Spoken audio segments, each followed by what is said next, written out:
Welcome to Smart Stock Watch, your go-to channel for in-depth financial analysis. Today is May 29th, 2025, and we're diving into Hormel Foods' second quarter fiscal 2025 earnings report.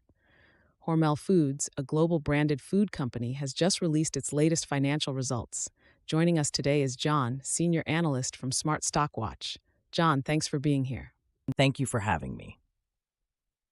Hormel Foods has reported some interesting numbers this quarter, and I'm excited to break them down with you. Revenue and profitability overview. Let's start with the top line. Hormel Foods reported net sales of $2.90 billion for the second quarter, with organic net sales up by 1%. John, how does this compare to their performance last year? Well, the net sales are slightly up from the previous year, which is a positive sign. The adjusted operating income came in at $265 million, and the adjusted earnings per share were 35s, slightly above the forecasted 34s. This indicates that Hormel is managing its operations efficiently despite a challenging market environment. And what about their cash flow from operations? Hormel reported $56 million in cash flow from operations, which is a bit lower than expected. However, this can be attributed to strategic investments and operational adjustments that are expected to pay off in the long run. Strategic initiatives and market position. And Hormel has been focusing on several strategic initiatives. Can you tell us more about their performance across different segments? Absolutely. The retail segment saw a 4% increase in profit, driven by strong performance from brands like Planters and Jennie-O. However, the food service segment experienced a 6% decline in profit due to margin pressures. The international segment also saw a 21% drop in profit, primarily due to a temporary shift in export customer mix and softness in Brazil. And how is their Transform and Modernize initiative progressing?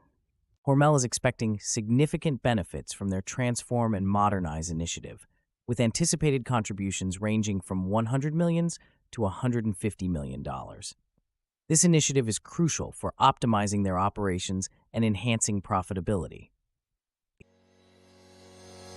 Future outlook and leadership commentary. Looking ahead, what is Hormel's outlook for the rest of fiscal 2025? Hormel has narrowed its net sales outlook to between $12.2 billion and adjusted EPS expectations to $1.58 to $1.68. CEO Jim Snee expressed confidence in achieving strong second-half growth, particularly from their turkey portfolio and the Planters brand. It sounds like they have a solid plan in place. Any final thoughts on their leadership's commentary? Jim Snee emphasized the company's strategic focus on consumer-centric, protein-rich products and their ability to navigate a dynamic market environment. This confidence is a positive indicator for investors. Key takeaways. In summary, Hormel Foods has delivered a solid performance in the second quarter of fiscal 2025, with net sales of $2.90 billion and an adjusted EPS of 35, slightly beating the forecast. The retail segment showed strong profit growth, and the company is optimistic about the benefits from their Transform and Modernize initiative. Thank you for joining us, John. Thank you for having me. It's been a pleasure discussing Hormel's performance. Thank you to our viewers for tuning in. Don't forget to like, share, and subscribe to Smart Stock Watch for more financial insights. We'd love to hear your thoughts on Hormel Foods' performance in the comments below. Until next time.